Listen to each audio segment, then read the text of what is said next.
Hi, welcome to another episode of SaaS Scaled. I'm pleased to have Phil ahead with us today. Phil, welcome, and please tell us a little bit about yourself. Hey, thanks for having me, Norman. As Norman says, my name is Phil. I'm the former Chief Digital Officer at Toluna, which was a leading market research and technology company. And today I am doing a lot of fractional advising work for startups and high growth organizations who are looking to digitally transform themselves, leverage emerging technologies such as AI and machine learning, which is a constant buzzword in our space today, and also looking at effective go-to-market strategies. Fantastic. You have been a hybrid mind. You have been great in product, also understanding the business side, the market fit. You have been also on top of these new technologies, AI technologies, analytic technologies. Can you tell us a little bit about that aspect, that what has been your exposure so we get the context, from your background, what kind of technologies and what kind of experience you have on that regard? Yeah, going back in time, I kind of started my career in digital marketing, analytics, and I'm dating myself over 20 years now.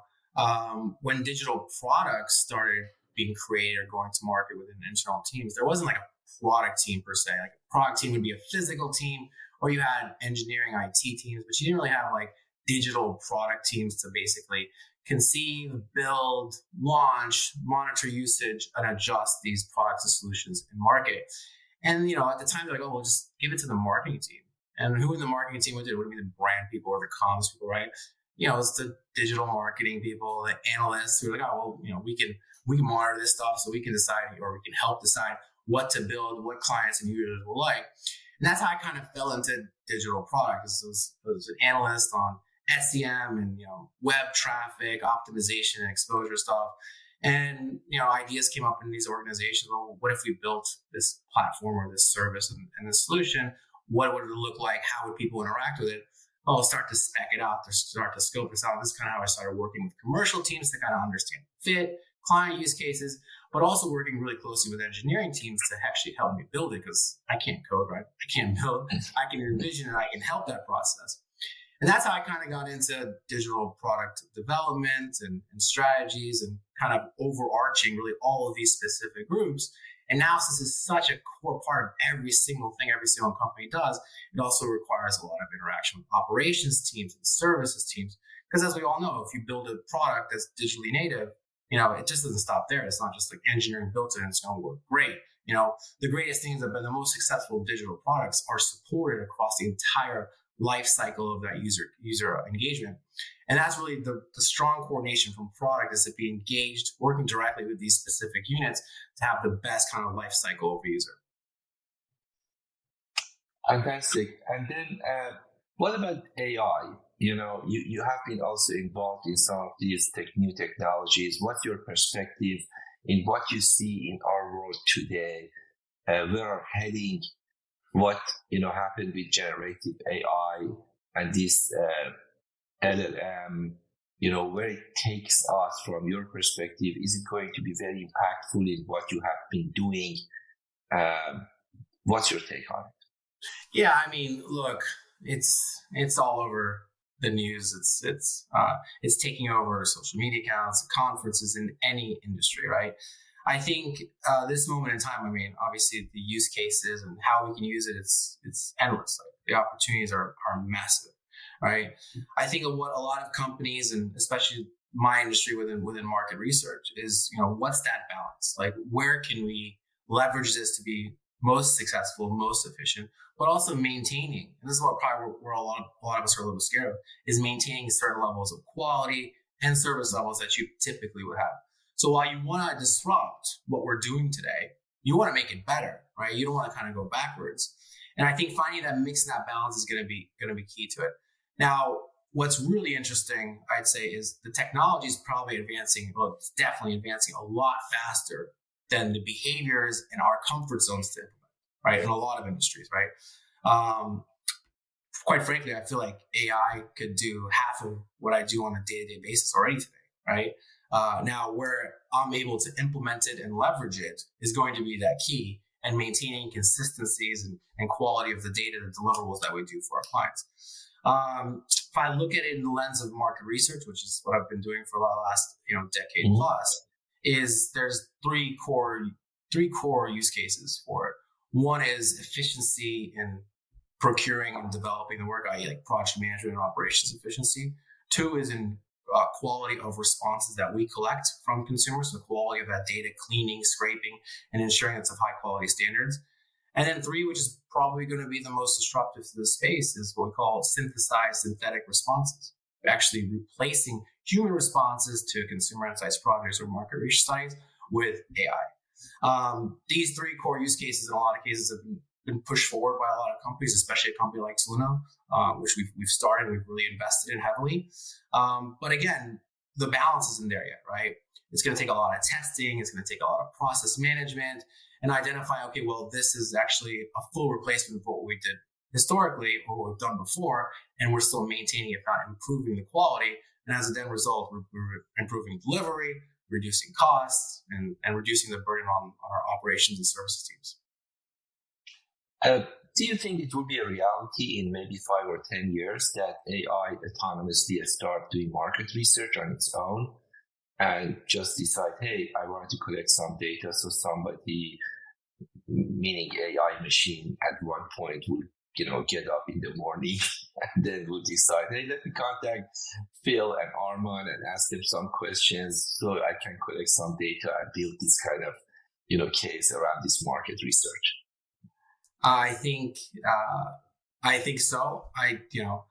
It's a really. I mean, I don't think you can say it won't. Right. I think it's an endless opportunity. I 100% think today that AI LLMs could learn enough about me that you could ask it all the questions about me, and it would give you probably very close to accurate responses across the board. Right. I think from a market research standpoint, is we've got to identify. We got to clean up all the biases, right? Because you really need what's really great about like working with a Toluna. We have millions and millions of consumers around the world, so we can tap into these consumers, right? And we can get many difference of opinions. Like, to be honest, the difference between me and you from a profile and background standpoint probably isn't that significant. Maybe there's like a 30% difference in behaviors, 20% difference in behavior, right? And today, the profiling information that we have on panelists can be very narrow. Like the basic stuff are all going to be very similar.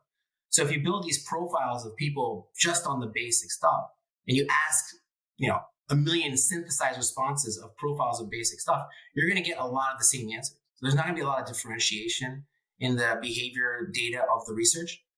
And that difference between people like you and I, of that 20, 10, 30%, that makes a difference in consumer research studies. That makes a difference in understanding future behaviors, how you consume products, what information you need to do to make that decision on what you buy or what you'd use and why you would do that, right?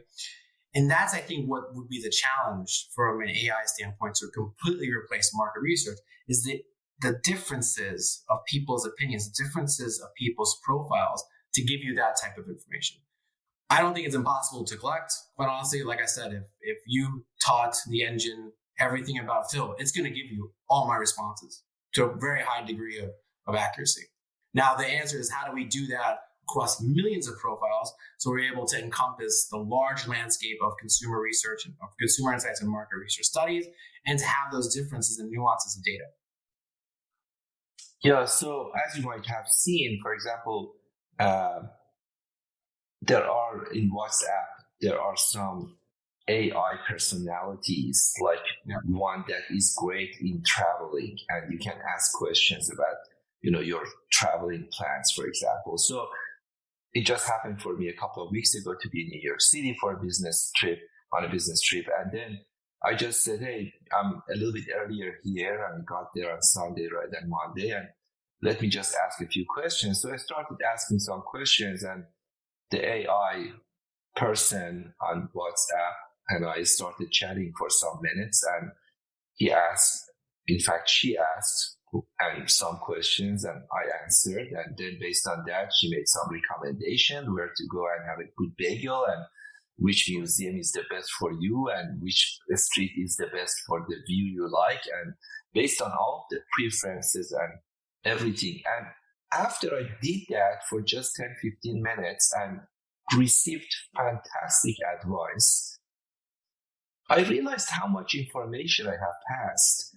And at this point, probably Meta, the company, knows me even from some aspects better than even my close friends. So I'm talking about history, I'm talking about the preferences very narrowed down to the point that, hey, do you like, for example, the history of this aspect? Or no, I really enjoy knowing a little bit more about the ancient Egypt, for example. So some of these very narrow kind of preferences that you never shared with anyone because it didn't happen. That discussion never happened. Not that it's a secret, but never happened. But this machine is just asking you all this question. And in order for you to get the best advice, you're sharing this information. I think it's happening as we speak, that really WhatsApp is just creating the best profile ever. And probably LinkedIn will follow, and probably some other, and probably Google has already, and Amazon, they have it. So it comes back to a few big companies and corporations with all of these data at a very, very detail about everybody's preferences. And personally, I like it because when I share those information, I get the best recommendation and I enjoy it. So I can end up at a better place, at a better restaurant, at a better scenery. So I can manage my time and my trip more efficiently and more effectively. But at the same time, I'm sharing a lot of information.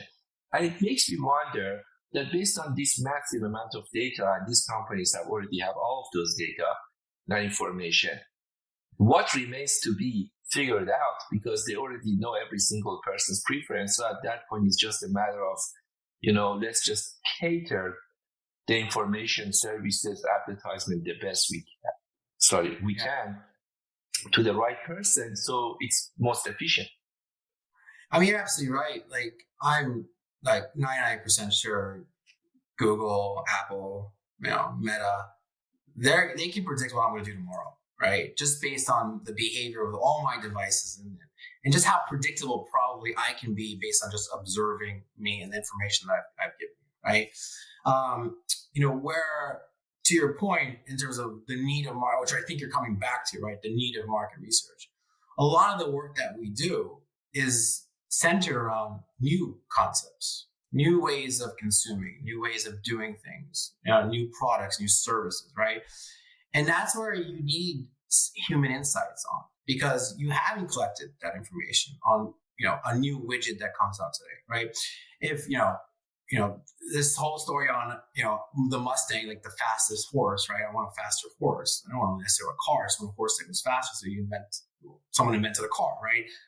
That's something you get from just human interactions and inventing it and deciding, right? And this is a lot of the work that a company like Toluna and a lot of the other players in the space do today, is we're testing a lot of future concepts, future use cases, how to do things. And, without it, I mean, it can probably predict those specific things based on the massive amounts of data it has. But this is where I think we've got to find that balance between human-generated insights and AI-generated insights to have the best ecosystem. I don't believe for everything we do today, it's going to be 100% one or the other. Like, I strongly believe if we're going to continue to rely 100% on human insights, we're missing a massive opportunity, right? And if we go the other way and we're 100% on AI-generated insights, I think we're going to lose a lot of the richness of the data, the differentiation of the data. We might get more of a biased view of the data too. That's going to hurt the results of those data that you're acting upon. Interesting. Good point. Talking about the market research, think about SaaS companies. Think of a founder who's starting a SaaS company at the very earliest stage. During the first year or two, there are a lot of questions that you need to know the answer. And it really helps you to define the direction of the company. It can save you a lot of money, resources. So if you knew those, and market research is something that can be, in theory, very helpful, but majority of SaaS founders may not know if this is really available to them. Of course, if you are Coca-Cola or if you are McDonald's, a big company, there's no doubt that you can really get value out of this market research, studies and everything. But what is there anything there for a SaaS founder, for the smaller companies? Do you think, as a person who has done a lot of these kind of technologies and products and studies and market research, and you have been in a position that you could look at the impact of this market research, a small and big self-service or full service, all of these things that you have experience with, what's your take on it? Would you advise a SaaS founder that even if you're small, you still need to do market research and it's affordable, it's available to you, it's not just for Coca-Cola, it's also available to you and you can leverage it and you can use it? Well, yeah, it's an excellent point, honestly. And one of the reasons why I re-entered the field of market research 10 years ago is historically, market research has been really expensive. It's been very time consuming. It's been a heavy services, heavy human lifting type of process. And yet, to your point, companies without significant budgets would always bypass the research and just go with their gut feeling, because the research can cost so much and take so much time that you kind of weigh the options. In some cases, it's not worth it, right? Toluna and other companies in the space have been very disruptive to the traditional model of market research. We've made it more cost affordable with DIY solutions and automated solutions that allow anyone from a founder to a person with no market research experience whatsoever to go into the platform, click a button, and get really good, solid, cost-effective research in real time. Now, to your point, I still think market research is quite expensive, even today, even with this advancement of technology and automation and automating the data to procure insights. And this is where AI definitely gets you to the next level and gets you closer to a point where you've fully democratized research, right? And you made it available to anyone. Now, obviously, you're still always going to have service levels, right? But I think basic data-driven decisions is absolutely critical. We've gotten to a point in time actually today where I think the request for data isn't the issue, right? I think we can pull data from anywhere, from behavioral track data to syndicated data to social analytics to stuff like that. The data is abundant, like it's everywhere, right? The biggest challenge we have today is making sense of the data, right? Being able to aggregate whatever data you have access to, know what you're looking for, get valuable insights out of it, and making that business decision. That to me is the hardest part, right? So from a consumer insights and procurement standpoint, we can absolutely leverage AI to further democratize traditional research, make it cheaper, more cost effective, and more real time to pull. So that democratizes like first party behavioral insights data to anyone, right? The second part we need to really focus on is aggregating all of this data and being able to make sense of it, because we're getting to a point where we're drowning ourselves in data. Mm-hmm. Yeah, sometimes more data is not necessarily better information. It can actually be counterproductive. You're right. You just need the right amount of knowledge and insight. Do you foresee that in the future there will be some companies coming to leapfrog the whole market research kind of, technologies domain and just leverage the new technology and just be in a position that, as you said, more democratized, more cheaper, faster? I don't think you replace yes and no. I think there's definitely going to be certain niches and certain pieces of data information that can absolutely be disruptive, completely automated, one-touch pool type of information. You're seeing it already with some companies, right? I still think there's a need for enrichment and depth of research and insights, especially now. The type of work that we're seeing in terms of transitioning is not necessarily like, just give me thousands and thousands and millions of responses of this type of question, this type of work. It's going even further deeper, right? We're talking about niche audiences, niche specific products, solutions, and use cases, and trying to procure insights on that specifically. And when you come to that type of work, I think there's always going to be a need for like quantitative results and qualitative results, and making sense like the full 360-degree picture of what that engagement looks like. I think that's where market research kind of pivots to. Becomes value added from an expertise standpoint, consultative standpoint, and to be able to make sense of all these specific data sets. Now, you have some good and unique experiences working as almost autonomously as like a startup almost, and then working within a bigger organization and, just understanding that part as well, the benefits and the strengths that come from that point, and you have experience on both sides. Now, if you are really thinking more as an individual today, and then I wanted to just be entrepreneur, I wanted to think about something, and you may not wanted to do that. I'm saying that if you wanted to really start something, from your perspective, what are the essentials that you would cover as a startup, as a SaaS founder, if you wanted to start your own company tomorrow? Yeah, I mean, for me, it would have to be a focus, like what we're trying to achieve and build, and what that plan is going to look like, right? Obviously, I'm in a transition point for myself personally. I mean, I've been embedded and really focused on Toluna for over a decade. Like, it's all I've thought about. And it's exciting for me just to kind of see what other opportunities are out there and help other companies at all kinds of different stages, and also intake ideas, like you mentioned, from a startup standpoint. The problem is, like, I don't think there's a shortage of ideas, right? But there's a shortage of execution, right? Like, how do you start? How do you get there? And that to me is the challenging part. And you can come up with so many different distractions, and especially as a new founder too, many different distractions that take you off track and off topic. Not to a point where you're not agile enough to pivot, because you always want to be able to pivot from either a miss or a bad idea.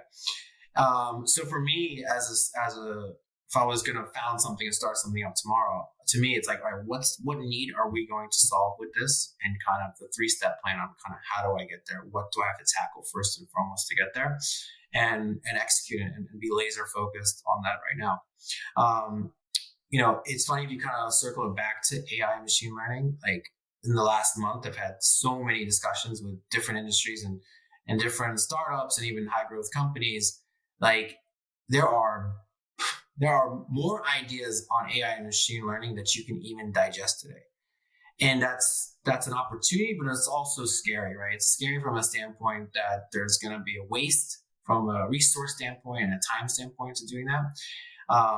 And it's only because that technology, I think, has advanced so quickly, so fast, and it's not going to stop advancing. It's going to keep advancing so quickly that we can't find the right time or the right resources to properly use case these things first to see if that's really going to work, right? We have good indications that they're going to work, but you've got to test them and benchmark them and ensure that you're still sustaining the right level of quality for the work that you're doing. And I think that's probably the trickier part with leveraging this piece of technology today, is that, and you hear it in conferences and events, like, everyone just keeps talking about it, right? So, like, at what point do we take a step back and say, okay, well, I'm going to just tackle just this one thing. I'm going to vet it out and I'm going to go to market with it. Do you think that, of course, AI, we hear a lot about, especially Gen AI, we hear a lot about it in the news and everything, and many people involved, even building this technology, tell us that it's moving extremely fast. Even for them being in, having those kind of insight in, how it works and developing it, and still it surprises them. But at the same time, we have seen something like that before, right? So think of autonomous cars, right? So it was probably 10 years ago that you could really go there and just, let your car drive in a highway for some time, and it was making the right decisions, and that was exciting. But it's still, as of today, even after 7-8 years, you still are at the point that, practically speaking, that's all you should expect from autonomous cars that drive you in the highway, not more. So still, it's not like fully baked that you can really buy any car today that is autonomous. There is no such a car available to anyone.